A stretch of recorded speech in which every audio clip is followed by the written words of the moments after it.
Küsimused komisjonipoolsele ettekandjale. Märt Sults, palun. Aitäh, härra eesistuja. Aitäh, hea ettekandja. Tähendab, et see rakendusseadus ei ole mitte ainult tehnilist laadi värk, vaid see muudab ka kooseluseadust ennast, et kui aus olla. Aga mul on niisugune küsimus, et selline probleem nagu vacatio legise probleem seoses seaduse vastuvõtmise kuupäevaga 17. detsember, kuidas seda on analüüsitud?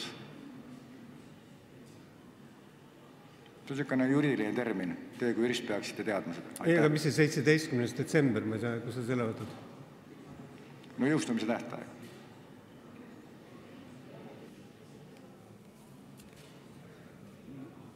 Me praegu lõpetame esimest lugemist ja me oleme ettepaneku teinud, et muudatusettepanekute tähtajaks võiks olla 8. detsember.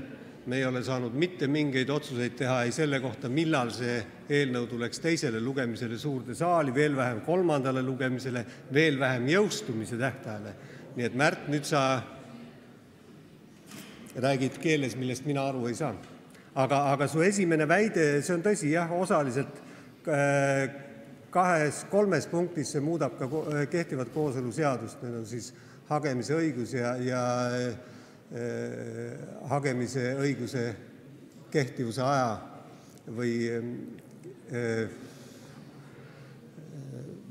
kehtivuse aja suhtes ta muudab, jah, aga sellest rääkis pikemalt juba Heljo Pikhof, nii et ma ei peatunud sellel.